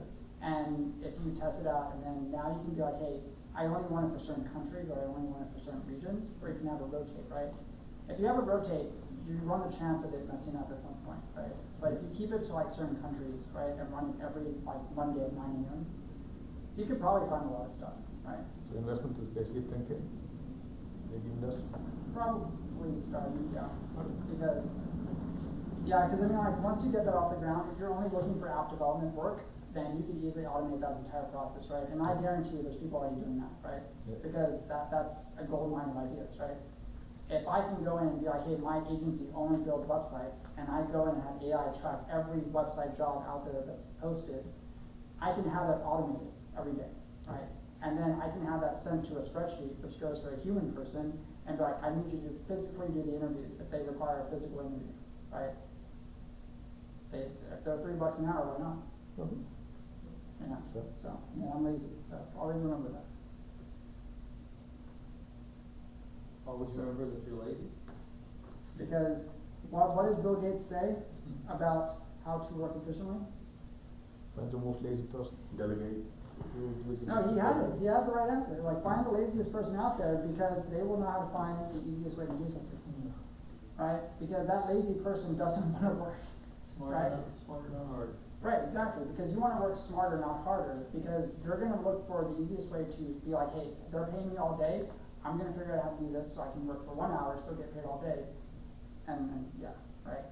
So that's the idea, Doc, right? Because we have so many tools now that are out there that literally can make you Superman, right? And most people have no training for that, right? So that's the frustrating part that I deal with every day is there is literally just no training for it, and no matter how many times I push that on companies, trying to get in the door is really hard, right? So me speaking at the architect firm and engineering firms that I'm going to, they want it, right? Because they want to know what are they missing out on. There was a guy that I was talking to who wants to understand how does he take the work he's doing for like a 2-year project and shrunk it down to like a week. So I sat down with him and I said, I'm gonna show you how to do that in 1 week. And he says, if I can do that, you're saving me like $3 million. This is an architecture. He actually runs a construction firm. He runs a construction firm. Yeah. Yeah. So that's my industry. That's what I'm doing. Yeah. I I'd love to sit down with you and. Absolutely, yeah. So, but again, that's what I'm dealing with right now, is like trying to get certain people to understand like they need the training, right? Like if you're a finance person, you don't think you need training because your life is just Excel, right? Like you think like your life is just, so why do I need AI training, right? I was talking to a private equity guy who is trying to do a private group here of people who only work in private equity, who only graduated from Stanford, that work like very strict requirements, right? And I said, so how are they using AI? He's like, they're not. And I said, oh my God. What do you mean? Like they're literally like leaving money on the table. Like why are they not doing that, right? So then I said, why don't I go in and teach them? Like you're gonna have a difficult time because most people are 50 and above, right? So guess what? One guy in one of the firms was doing a mergers and acquisition deal, right? Normally that takes like 4 to 6 months just to do the basics, right? He sat down, knocked it out on the weekend, gave it to his boss. He's like, what the hell is this? And his boss was just like, it's the report you wanted. He's like, I just gave this to you. What do you mean you're giving it to me? Like, he's like, yeah, I did it with AI. It was 80% correct. And his boss was shocked with that. You know? It's an iterative process. Yes. Yeah. It is, right? You know, because when you're older, you're setting your ways. You have your routines. You don't want to change it, right? What was it? Do y'all know the lawsuit with Google, with the DOJ? What happened? Stuff? Basically, there was a point where they discovered that they had to disclose what was happening to their search market, and that was anybody basically 30 and under does not touch Google, right? Unless you have to do homework. And if you're 30 and under, you pretty much refer to Google as Grandpa Google, right? Because you use that to do homework, right? If you're basically 19 and under, you're using TikTok for everything in your life, right? And so Google is this old thing. So the reason why I bring this up is because when the guys created Google, how old were they? 18. No, They were still in college, right? And they built $1 billion company, right? If you look at most companies that are run today, what is the average age? 55 and above, right? So they're very disconnected with how things work. The reason why Google worked was because the guys were super young. Facebook worked because Mark Zuckerberg was still in college. Microsoft worked because Bill Gates was still in college. We'll have a discussion about that. So, with that said, I always have some books that I like to share. And that is, when you're a nomad, you want to build a self-sustaining business. So this is called Scaling Smart. So if you like, you can pass this around if you want to write it down. This is another book called Mastering AI. It's a very good read. Who here thinks it's a technical manual? It's not. It's a history book. Because you got to master AI, right? If you don't know how it works, you can't work with it. Right?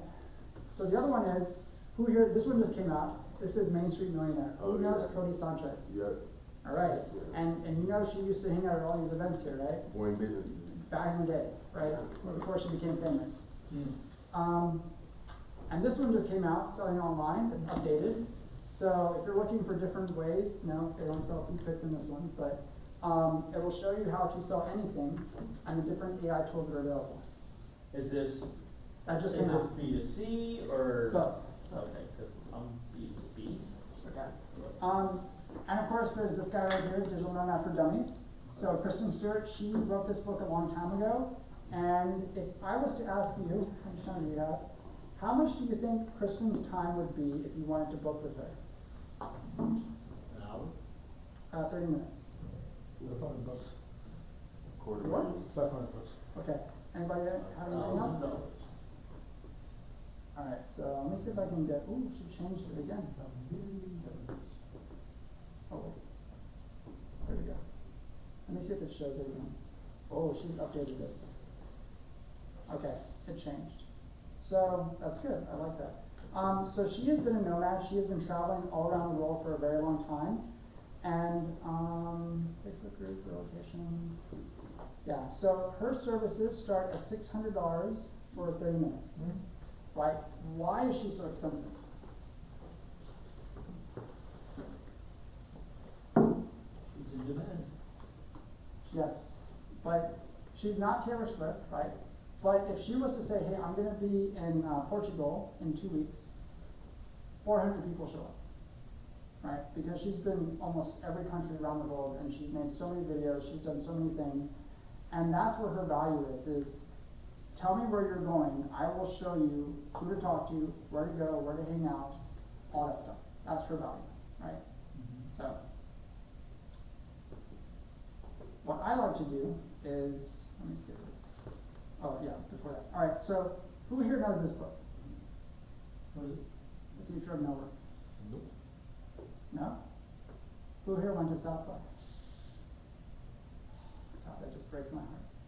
Alright, so you went to South by? So you know the book. Okay. So so this book, this guy came to basically Austin, and he just passed this book out like crazy. Right? There was a guy who was giving out the free books, there was a guy on the street. Exactly. I got some free books. Okay. Okay. So he wrote this book, I read the book, and basically when he discovered ChatGPT for the first time, he was like, this is gonna change everything. Right? Like our life is gonna be very different in the future. And if you went to my last event, it was supposed to be on branding, and it just turned into like how AI is gonna change everything. And so I gave away a copy of this book. And so tonight, if you want a copy of this, I will be asking a little quiz later on, and whoever gets the answer right will get a free copy of this, right? But basically the idea though is like our life is changing quite a bit, right? Like things are happening really fast, and a lot of people just are not really aware of like where things are going. If you've read the book, The Coming Wave, that book was written like I think 2 years ago. It's meant to show you what's coming in the next 2 to 5 years of the technology that's going to be so disruptive in people's lives. AI is not this thing that people need to be scared of, it's robots, right? Like robots are where things are going to change. It's expected in 2 years, we're going to have robots everywhere. What's the biggest robot that is in our lives right now? Waymo, exactly. We see Waymo everywhere. And many people don't think Waymo is disruptive. Oh, it's very disruptive, because as soon as Waymo goes into neighborhoods and suburbs, I'm getting rid of my car. It already has. Right? Okay, then I need to get rid of my car. Well, it's in the software. So, why is that, right? Because I don't need a car anymore. I don't need to pay for maintenance anymore. I don't need to pay for insurance anymore. All these industries will start to change, right? If more people switch to that, guess what happens? Well, less insurance claims, right? Yep. All kinds of stuff. Yep. So then if you've seen the movie Minority Report, every car on the road is all Waymos, right? And because they're all Waymos, basically, guess what happens? All the cars communicate with each other. So there's never an accident. There's never anything, right? Everything's automatically efficient on the roads, right? Sales will go down. I've never been in one. Really?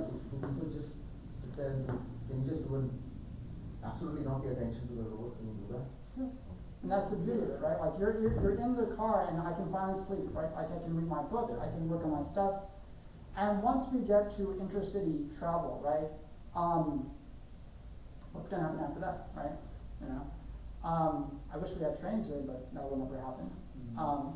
But one of the videos that I used to show a long time ago, which was, let me see if I can bring this up. I showed this in my business class that I used to teach, and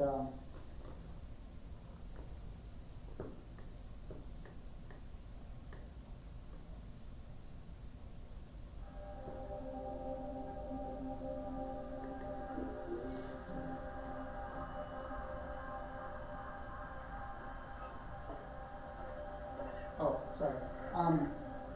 Pay attention to every little thing in this video, because most of the stuff in this video we have now.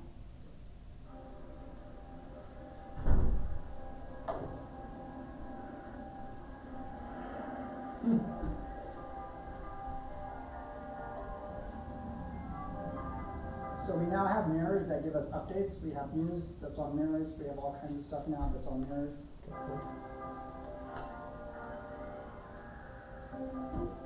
So this product right here just debuted at Consumer Electronics Show this year, which means that you look at a mirror, it tells you what's going on with your body, your health, all these issues, things like that.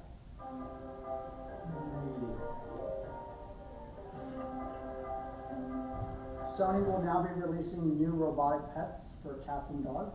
No poop. No poop.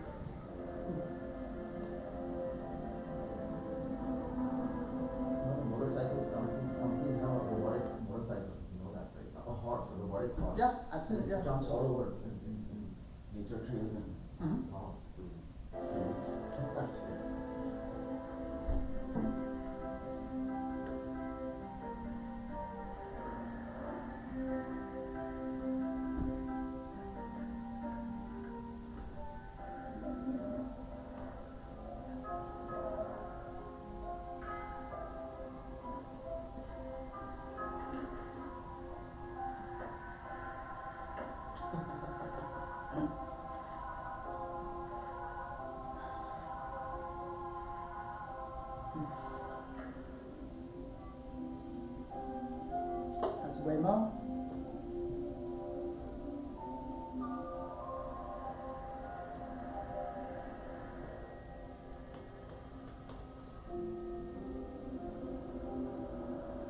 And so these robots that are cleaning the roads, that's all over Japan and China, and they've had that for the last 10 years.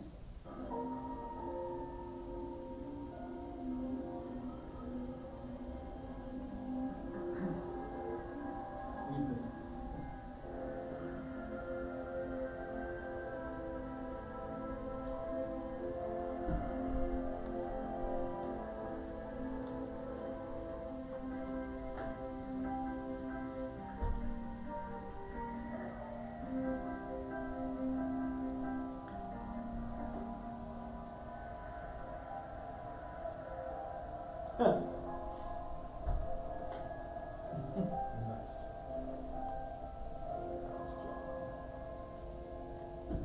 Yep.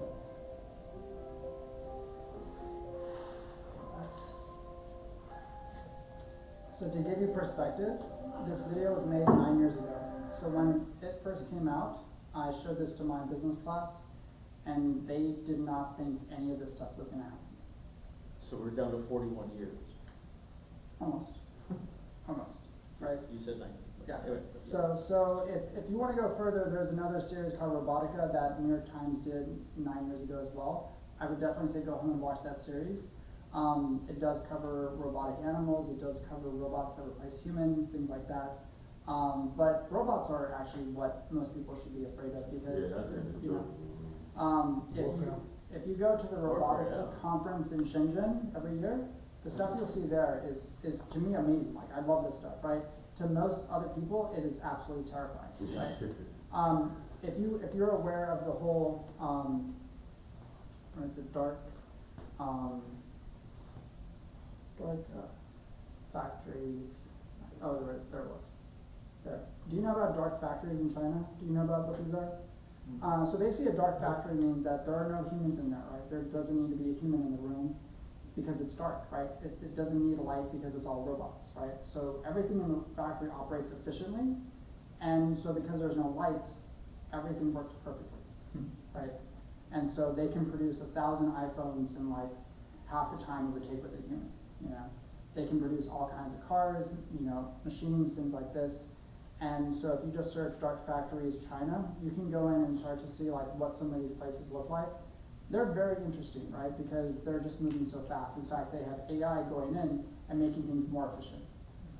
So the whole advantage of being in China is labor arbitrage. You know, if you have a dark factory, like why the heck do you need to be in China? You can have a dark factory here in the US and Because the skill set is now in China and not here. Yeah. see that, okay, Yeah. so that means they will develop the skill set. But again, all the AI skill set is not scattered all over the world, like why not it be in China? All the AI skill set is in China. Because we're focusing on it. Oh, I think Yeah, China because is they number one. surpassed All us the AI in. skill set, all the AI skill set, wow. So, Yeah, so I don't know if you noticed, but 5 years ago, in China, to make sure they were the leader in this stuff, they said that if you want to study AI and you're an American citizen, you can go to their universities and it's free. It's 100% free. Wow. Mm-hmm. You just have to apply. They're ahead, not just ahead in AI too. Yes. They're really. Well, the technical skills, right? Yes, yeah. And so that's why like this whole push to manufacture here is just not feasible, right? Like I sat down with somebody. You cannot do it. And so I sat down with somebody whose just absolute mindset was, we can make manufacturing firms here. And I said, great, let's do the math, right? I said, let's start with real estate, right? I want to build a factory, prices are high, right? Okay, let's say I get the money, I buy the land. Okay, great. Now let's build the building, right? I get the money for that. Okay, cool. Now I need to get the machines which come from China to put in the factory to make American products, right? Right, it's already absurd at this point, right? And now I need the people who don't have the skill sets Yep. to work in the factory, to operate the machines, that most of the products come from China. I heard they're making a lot of like, I guess, $1 trillion investments into factories and stuff out here. Is that true? So right now, if you remember, I think it's Wall Street Journal, lack of trade jobs. Man, why am I not typing correctly? Like I seen this video where there was this Chinese guy that's like, we just invested 300 billion. Okay, so the problem right now is that this is how many jobs need to be filled. in manufacturing that we already have right now. Like we already have the plants in the US. These are how many jobs we cannot fill right now. Why? Because we just don't have anybody going to trade schools. That's right. Every kid is taught in high school, go to college, right? Because of that, guess what? There are no trade skills being taught. How many times do you need a junior in school that's being like, hey, I need you to be an HVAC technician, I need you to go learn welding, and I need you to go learn how to do soldering? Nobody tells a kid that. Nobody, right? So because of that, every kid is taught, go to college, get that degree, right? So because of that, we have a lack of 0.5 million jobs that are still open right now in manufacturing firms. And some, we think we're just gonna build more manufacturing firms and it's gonna be million in the US open. Right, this is just the US. Just the US. Right, this article came out, Manufacturing. yeah, this article came out 13 hours ago. 13 Right. months back. Wow. So it's very recent. And so as soon as we can solve this problem, then we can build more factories. In how many years? And what you're saying is you don't have the skill sets for these jobs. So we don't have enough people going to trade school, right? So here's what's crazy about trade schools, because I know this industry very well. Trade schools, if you go to a school and you're like, I want to be an HVAC technician, they have a system that's set up to where, okay, cool, do you want to sponsor? Yes, I want to sponsor. Do you know what that means? That means a company is going to pay for your education and guarantee you a job when you come out in 2 years, right? And that job will have a set salary for you already. So you walk out no debt, you have a trade skill, you have a job waiting for you, and that contract is 5 to 10 years. Oh, so they lock you in. They lock you in. But you're guaranteed a job, That's fine. They lock you in. right? So now you can go back and be like, hey, I want to learn this, I want to learn this and this, right? And your sponsor, but your counselor actually sets up everything for you. You just say, I just want to sponsor, and they will take care of it. You go to college and you try to do that, hell no, that's not going to happen. Nobody's going to sponsor you, right? You have to go get scholarships, and you might be lucky to get a Fulbright. Because then when you graduate, guess what? Everybody's got a bachelor's degree too. Why do you think that like people aren't, or like kids, I guess, like don't want to get a trade and don't want to go to the industries like that? Because they're shown in movies that it's below them. Yeah. But do you think it's because like,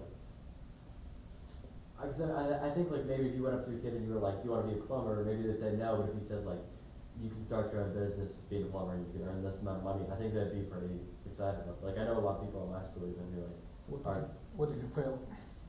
fail being a plumber or fail at school. Yeah, what if you fail as a plumber? What Say you that don't know? again. You can't find anybody. Say that again. What if you fail? What you Yeah. can find a wife? What you can attract? When you can't get to a social class after that, to a social status. It's a cultural issue as much, I think, as it is a training and all that. Yeah. Culturally, it's just not. Yeah, it's just something to where our high school counselors are trained to tell the students to go to college, right? Because what is the metric every high school has to have? GPA. Or graduates. GPA, or You still haven't told me the number. You still haven't told me the right answer.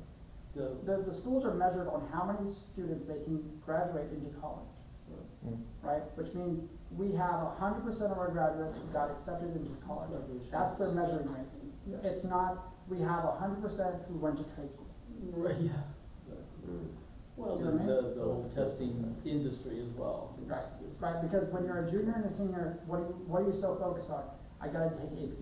Yeah. Right, the AP industry is literally a business industry that preys on kids, right? So they're paying, what, almost $160 for a test, and their focus is, I spent $160, you're going to college, Yeah, yeah. right? Because guess what, if you're not going to college, you don't need to be an AP plus, because you know you're going to trade school, you know your education paid for, and you know you have a job waiting for you.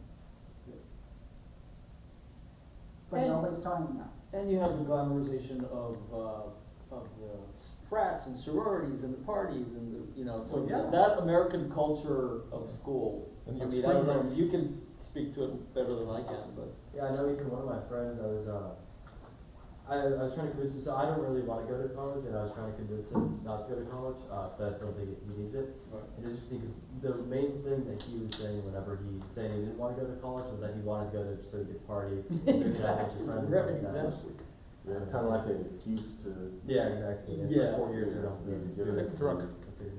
4 years of getting drunk and. But now they're And then you firing. work, right? I heard they just fired, not fired, but hired 30% less of the ultrasound readers, cause now the AI can read ultrasounds and stuff, so they're not even hiring people going to school and they can't even get a job for like certain things, cause. Wow, really? Okay. Yeah, the people that like, read ultrasounds, like they already are doing that with AI, So to give you clarification on that, I'm gonna show you something real quick, because we only have like maybe 7 minutes left, but, Alexander Wayne. Yeah, there we go. Okay, so this guy right here, he is the youngest billionaire out there, and what he did was when he was 16, 17 years old, he invented an AI software that allows, basically doctors, radiologists, to be able to use read. AI to clear the images better, right? And Yeah. diagnose certain conditions, Yeah, right? that's what I was. And he licensed that software and became a billionaire when he was like 21 or 20, right? So that's out there, right? But to give you more perspective, which I don't think most people pay attention to, and that is, employed, tech jobs, Austin. There's an article that should tell you. So you're saying, so any of the, like, companies that got that software now, they're not hiring no more? Well, no, because they already have AI to read it, right? Yeah, so they're. But how do they train that data? Do you know how they train it? Just off of the humans that read it? So they use people in prisons to identify the training data, right? So they can hire a prisoner for like maybe $2 a day to go in and train like 50,000 images, right?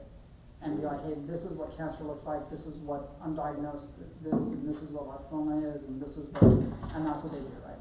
You know, so, Yeah.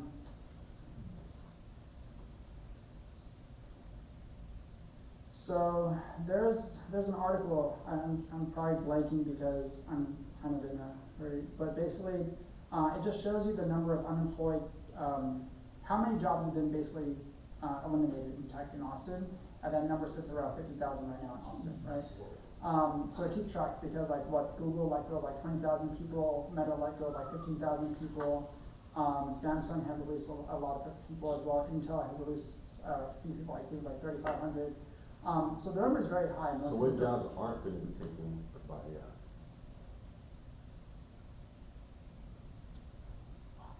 I don't know. You said the technical. Yeah, these are tech jobs. These are tech jobs. No, but you said the trade skills? Trade skills, yeah. Yeah. Those are the ones which like. Those have high demands, right? That's the one not taking back. But how do you find those jobs? Like, which are the good trade schools that want to do the top ones? You know, this. So the only reason why I know the trade schools is because in San Antonio where I'm from, I know the people who run those schools, and so. I think Austin Career Institute and Trade Vocational. So if you actually go over there, I think it's on Austin Boulevard. There's a training center, workforce training center. If you walk into there and be like, hey, I want to be a part of the trade school, they can help get you enrolled, right? If you go to the Highland Community College program there, yeah, ACC, walk in, ask for the trade school program, and then they can get you enrolled as well. Yeah, ACC Highland campus, right? I'll have to get a list from you. Sure, yeah. And so if you go over there, basically they will help get you set up with that entire process, and then they can even get all your funding and everything right there, right? Because those companies are literally out the door of these trade schools and be like, hey, we need like 1,000 people for these roles, Yes, and we will pay for that. It's a business opportunity. I'm looking for a business Trade opportunity. program. Yeah, and that's it, right? And again, there's no age restriction on this stuff, right? Like you don't have to be 18. You know what's happening in training, in training, all kinds of training programs are moving into VR. All kinds, like Yeah. you're working on an oil rig, you're working on any manufacturing machines, you're working on like on a shop floor as a mechanic, everything is moving into virtual. Those are the things which it's a business opportunity. Thank you. Absolutely, yeah. So I will stop right there and say, like, if you have any more questions, this is my calendar link. If you want to schedule a 15-minute call with me, I will leave that up for like maybe 30 seconds, and then yeah. You're LinkedIn. Yeah. And then I do ask one big favor, if everybody is finished with that. Hold on. Okay. just feedback, anything you would like to comment, testimonials, things like that. I appreciate feedback. And then I will put up, oh, also, who parked in the garage? If you need parking validation, I have stickers here if you need it. If not, don't worry about it. Okay.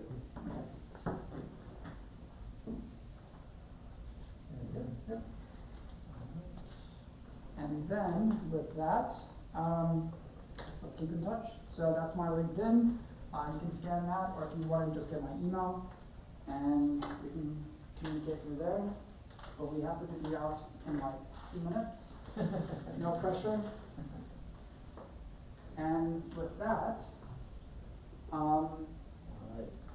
what did Peter Levels invent or create? I'm sorry? What site did Peter Levels create? What? Peter Levels. Yes, I said the website that he built. Whoever says it gets a copy. Make.com. Oh my gosh. Oh, man. Yeah, I remember you saying it. Was it like a remote work company? Not really, no. He created Nomad list. Yeah. All right. So let me see if I can come up with another question.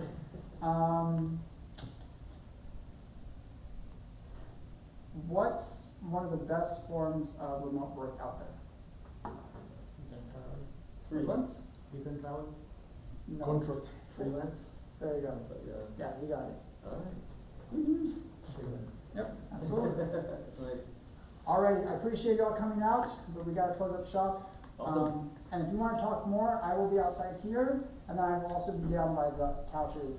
But we do have to be out of the room by then. So, yes, so hopefully you enjoyed it. Awesome. Thanks, Chris. Thanks. There's a question. John, Yeah, absolutely, yeah.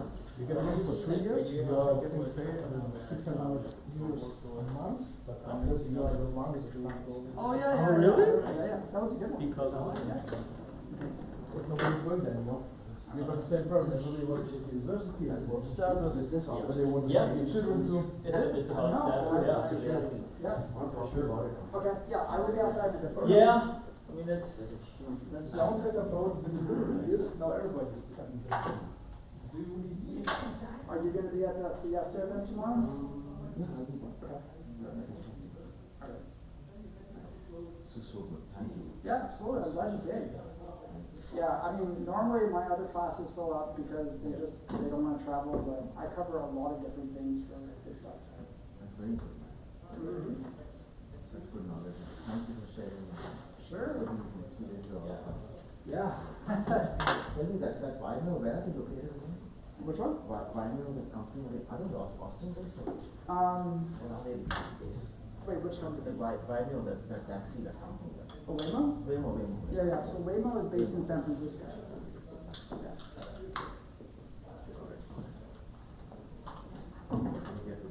And yeah, if you've never ridden one, they're absolutely amazing. They're very comfortable, and when you walk in, it says welcome, and then it says your name, and then you can put on your music, whatever you want, and then you just enjoy your ride. I'd like to see if I can sell them. Get my VR headset into that. Absolutely. That would be I'm amazing. just sitting there and doing nothing, and that's the best way to get mindful and productive. You want to use it for time, man, it's a no-brainer. It's like a huge upsell for them. Exactly. Massive upsell for them. I can get a contract, I can get into Walmart, and TikTok, corporate wellness programs. Yeah. You still need to make money, but. Right. Of course. At some point, I'm hoping. Yes. It's not easy. Startups are not easy. Oh, I know, man. That's why so many people come through these programs at Capital Factory, and then they're gone in like 6 months. Yeah. I know, we resilience is survival. Yep. How long have you been here at Capital Factory? I've been with Capital Factory over 10 years. I actually started when they were just one floor.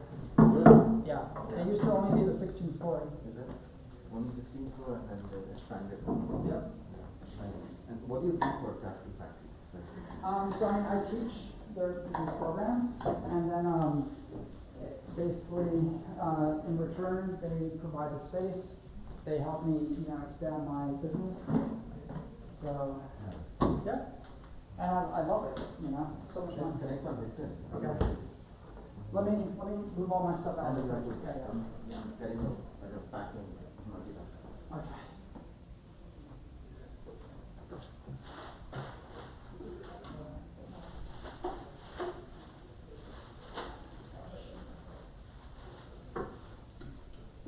So that event we're talking about next week, that big one with 650, that's a good event, right? I Oh, the Tasty Gala? Yeah, that's an amazing event. I paid for it. Okay. It's worth it. It was expensive, and I said, you know what, I think I'm gonna do it. Okay. Okay, you need a hand? Can I help you? Yes, can you carry that real quick? And I forgot, I need to turn this What off. else do you need?